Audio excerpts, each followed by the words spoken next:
এলাকায় সারা আছে। এলাকার লোকরা বলছে যে অতীত দিনে যে যারা দাঁড়িয়েছিল শাসক দলের বাম আমলেও দাঁড়িয়েছিল, অসীম দাশগুপ্ত, অমিত মিত্র, শোভনদেব চট্টোপাধ্যায়, সব বাইরের থেকে হায়ার করা লোক এনে দাঁড় করিয়েছিল। এবার প্রকৃত ভূমিপুত্র আমি দাবি করছি এবং সেই হিসাবে লোক বলছে যে না, খর্দার মানুষ দাঁড়িয়েছে, ঘরের ছেলে, ঘরের লোকরা, আমরা ঘরের ছেলেকেই ভোট দেবো।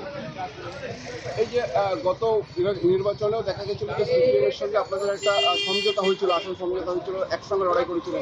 এবছর একেবারে পৃথকভাবে লড়াই করছেন, এতে কি দলীয় কর্মীরা আরও বেশি উদ্বুদ্ধ হবে?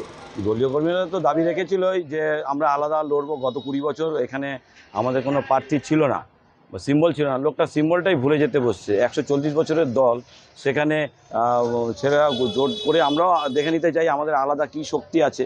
আমরা একটু ঝালিয়ে নেওয়ার জন্য এআইসিসি আমাদের সেইভাবে দিয়েছে, নির্দেশ দিয়েছে। 294 কেন্দ্রে আমরা ওই জন্য ভোটে দাঁড়িয়েছি। এলাকার মানুষের কাছে কি বার্তা নিয়ে ভোট প্রার্থনা করছেন? এলাকার মানুষকে বার্তা নেব যে অতীত দিনে যে যারা দাঁড়িয়েছিল তারা কিন্তু আপনাদের কোনো কথা রাখেনি। খর্দা অঞ্চলে বিলকান্দা, এই যে 2, চাঁদপুর, এইসব জায়গা, কৃষ্ণপুর, এই যে বিলকান্দা 1, 2, এখানে বহুত সমস্যা, জল জমে। এখানে সিন্ডিকেট রাজ, এখানে লোকজনদের ভীতি প্রদর্শন করা হয়, যার ফলে তারা স্বাভাবিক জীবনযাত্রা করতে পারে না। সন্ধ্যার পর তারা একটু আতঙ্কিত থাকে যে কখন এই গণ্ডগোল, তাদের নিজেদের গোষ্ঠীদ্বন্দ্বটা তারা মানে করতে পারছে না, যার ফলে আপনার তারা খুব মানে ইসের মধ্যে আছে, আতঙ্কের মধ্যে দিন কাটাচ্ছে। সেইটা আমরা যদি ক্ষমতায় আসি, আমরা জায়গায় জায়গায় পাড়ার লোকদের নিয়ে একটা ওই কমিটি করে দেবো। তারা সেই কমিটি পাড়া করবে, যাতে ভেদাভেদ না থাকে, যে এই পাড়ার সঙ্গে ওই পাড়া, এই পার্টির সঙ্গে ওই পার্টি না থাকে। নির্বাচন কমিশনার বলেছে যে ভোটের দিন লুট এবং গণনার দিনও লুট, এই দুটো আমরা বন্ধ করব। আর বুথের আশপাশে কেউ যদি ডিস্টার্ব করলে ওই বুথ ক্যান্সেল হয়ে যাবে, ওদিনকার ভোট হবে।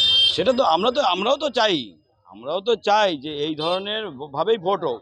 আমরা চাইছি, আমি এইটাও দাবি করছি যে আমরা যেমন এটিএমে ফিঙ্গারপ্রিন্ট দিয়ে টাকা তুলতে চাইছি, সে তার এটিএমের মধ্যে গিয়ে ফিঙ্গারপ্রিন্ট দেবে, তার ভোট হয়ে যাবে।